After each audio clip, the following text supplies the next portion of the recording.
Dungeons and Dragons. The fighter is the most popular and the best known class. Every adventuring party wants to have one. In the 5th edition, there are multiple ways to create and play them. If you want to hear how to create a character that is truly the heart and soul of D&D, then this video is for you.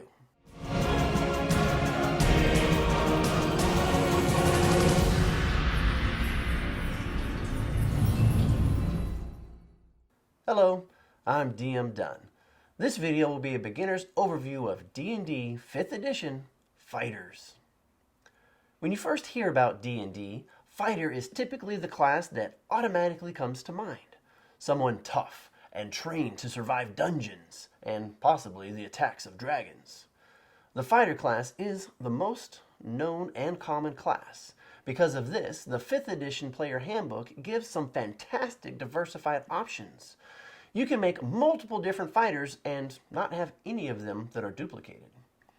You would be hard-pressed to find a weapon or shield or even armor that a fighter hasn't already been trained to use. They are familiar with death, not only with dealing it out, but also staring it in the face with confidence. Fighters are well-rounded with their skills and trained for danger. However, every guard or city watch that you see is not a true fighter. Most of them have just the basic knowledge and basic training.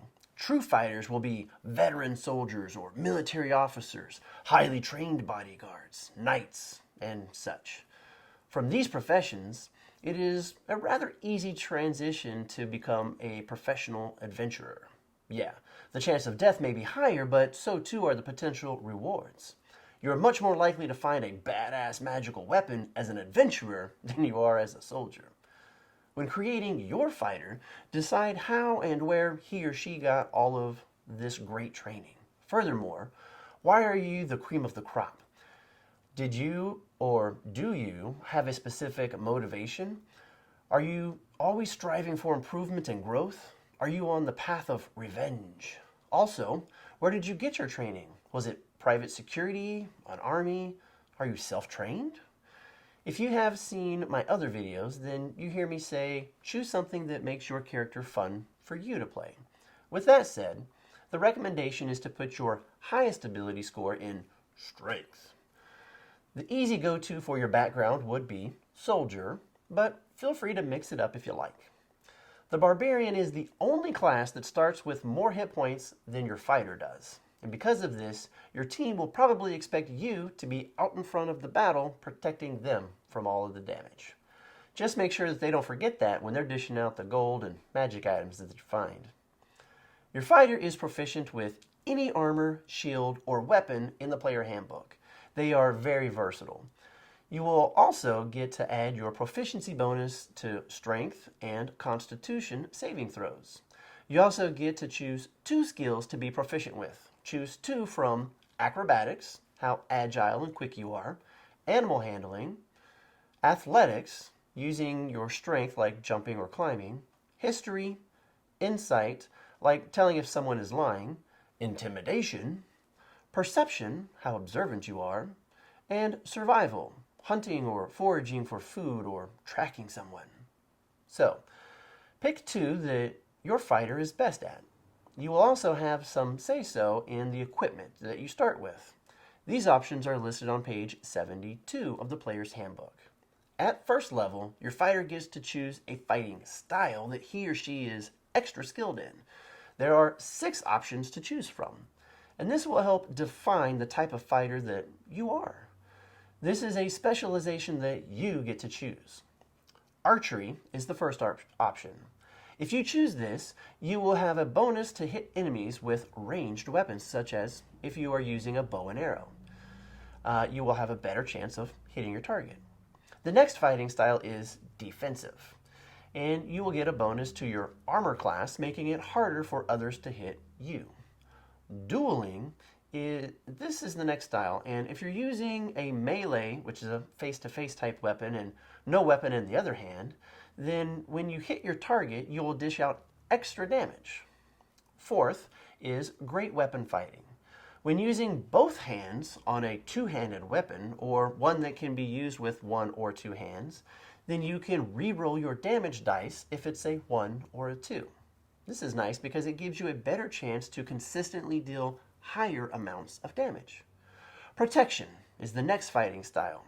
If you're holding a shield and a bad guy tries to attack one of your friends that's standing next to you, then you can use your shield to make it harder for them to hit your friend. It's pretty nice. The final style is two-weapon fighting. First, let's clarify fighting with two weapons. Page 195 explains that if you want to hold and attack with two weapons, then they both need to be lightweight and melee. It also takes your bonus action to use the second weapon. Unlike damage dealt with your attack action, your bonus action damage does not get your ability score modifier added. Let's say you're swinging a club. It's light, and it uses your strength modifier to add to the damage that you deal. If your strength is 15, your modifier is a +2. So you would get to add 2 to the number that you rolled on the damage dice. Normal two-weapon fighting style, you don't get to add that +2 to the second attack that was made with your bonus action.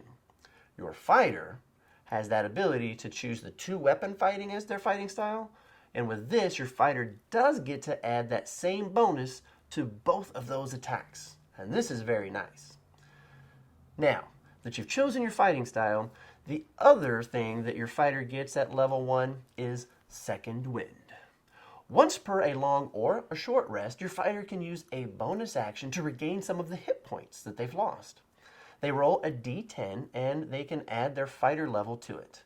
Your hit points increase by this number, so if your first level fighter rolls a 10, then they would get to add 11 hit points. Ha ha! Who needs a cleric? Well, since you can only do this once per rest, you might. So you can see that even at level 1, your fighter is already pretty cool. But at level 2, you gain the Action Surge ability. And this says that once per short or long rest, on your turn, you can take an extra action and a bonus action.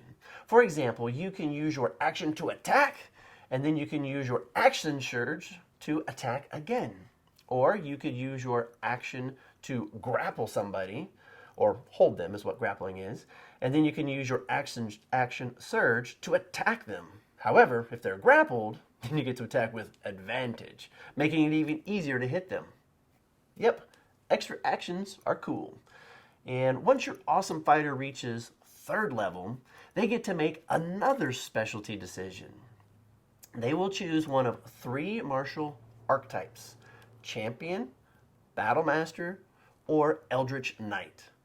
The Champion focuses on power and delivering devastating blows.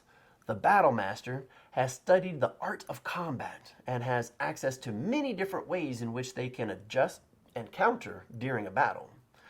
It is impressive on how they use their mind and choices for making decisions during combat. The Eldritch Knight is a fighter who also learns how to incorporate some magic into their fighting style. One fun thing to point out here is their ability to bond with their weapon. Like Thor, they can call their bonded weapon to their hand, and as long as it's anywhere within the same plane of existence, it will teleport to their hand.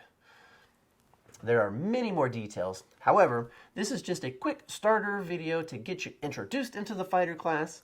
And if you have any questions or comments, you can leave them in the chat below, and I will try to answer as many as I can.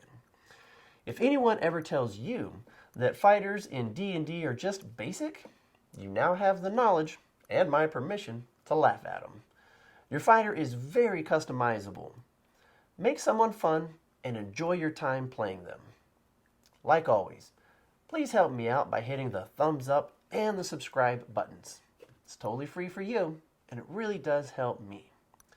If you'd like to purchase a copy of the Player Handbook or anything else, you can access a link through my website, which you can find in the description below the video.